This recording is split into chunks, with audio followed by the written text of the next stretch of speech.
में गजेंद्र गुर्जर। चलिए शुरुआत करते हैं आज की कुछ खास खबरों की।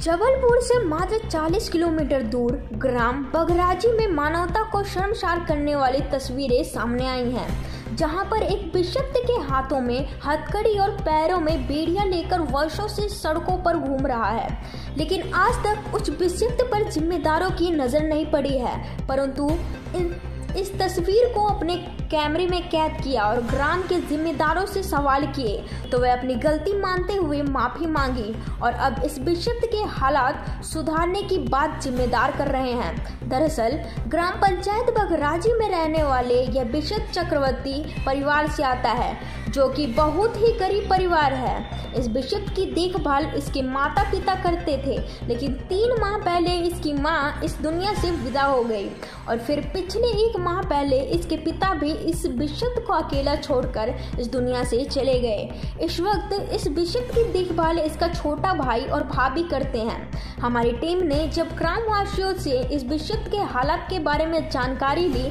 तो उनका कहना था कि यह कई वर्षों से बिशप है और गांव में किसी को भी पत्थर मारना या गाड़ियों के कांच तोड़ देना जैसी हरकतें करता था। इस कारण इसके घर वालों ने इसके हाथ में हथकड़ी और पैरों में बेड़ियां डाल दी।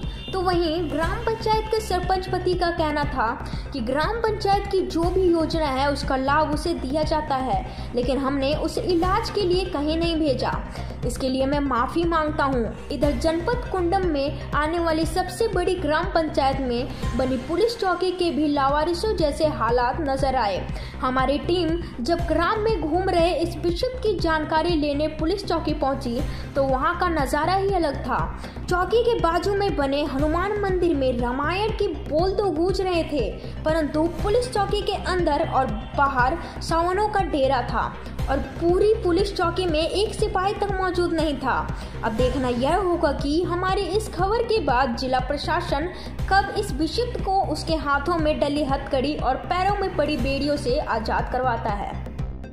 जो उसके हाथों में बेड़ी और पैर में डली हुई है जी, क्या है ये मेंटली डिस्टर्ब है बचपन से, है ना। बचपन से तो नहीं था, कुछ दिनों बाद हुआ होगा, 2-5 साल की उम्र से, 10 साल की उम्र से।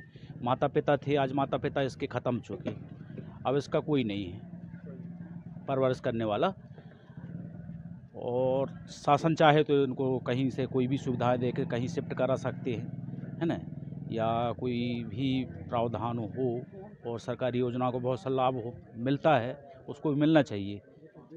बस्ती ये जो पैर और हाथ उसके बांध के रखेंगे, ये कभी कभी पागलों की स्थिति, किसी को मारने लगता है, कोई भी सामान वस्तु फेंकने लगता है या उठा के ले जाता है, इस वजह से इसको बांध के रखा है। इसके घर वालों ने इसका इलाज वगैरह कहीं करवाया है, बहुत प्रयास किया है करवाने में जो स्तर था, क्योंकि गरीब लोग हैं, कुछ था नहीं, तो अपने स्तर में जितना बना होगा करते रहे, इसके अलावा तो कुछ भी नहीं। केंद्र सरकार और राज्य सरकारें ऐसे लोगों का काफ़ी इलाज कर रही है तो नहीं, लेकिन अभी तक लाभ मुझे नहीं लगता कि इलाज के मामले में इसको लाभ मिला हो। अगर मिला होता तो कहीं थोड़ा सुधार में होता, क्योंकि अब गरीब है तो उस और किसी ने ध्यान दिया नहीं, या वो भी सही जगह पहुंच नहीं पाए, न किसी ने पहुंचाया।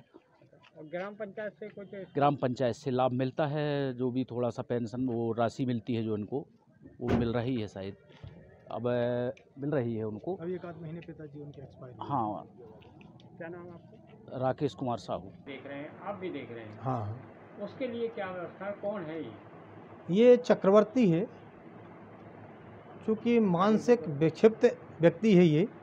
इनके पिताजी के द्वारा हथकड़ी पहनाई गई है। इनने काफ़ी प्रयास किया था इनके पिताजी ने कि ये कहीं भर्ती हो जाए, लेकिन उसकी भर्ती की कंडीशन बन नहीं पाई। चूँकि वो गांव में घूमता है यदि, तो गाड़ियों के कांच फोड़ना या और भी दुकानों में पत्थर फेंकना, इस टाइप की उस घटनाओं को अंजाम वो कई बार दे चुका है। इसलिए उसके पिताजी के द्वारा हथकड़ी पहनाई गई थी, वो जंजीर डाली गई थी उनके हाथ पैर में। और के माध्यम से उसके लिए कोई व्यवस्थाएं बनाई गई नहीं, चूँकि शासन से विकलांगों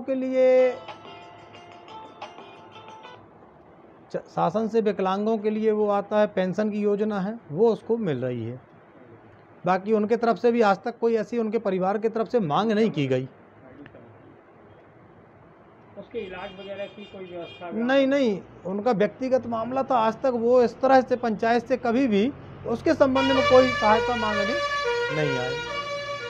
अभी एक आध महीने पहले उसके पिताजी का स्वर्गवास भी हो गया है, उसकी माँ पहले स्वर्गवास हो गया था, अब उसका भाई है एकमात्र और भाभी है जी। क्या लगता है ग्राम पंचायत की कोई जिम्मेदारी नहीं बनती? बनती है, बिल्कुल बनती है, ऐसे लोगों के लिए बिल्कुल बनती है।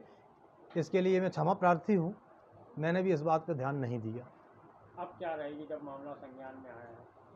एक बार मैं ज़रूर प्रयास करूंगा कि कलेक्टर साहब के सामने इस मामले को लाके रखूं, जिससे उसकी कोई ना कोई आगे व्यवस्था बन सके।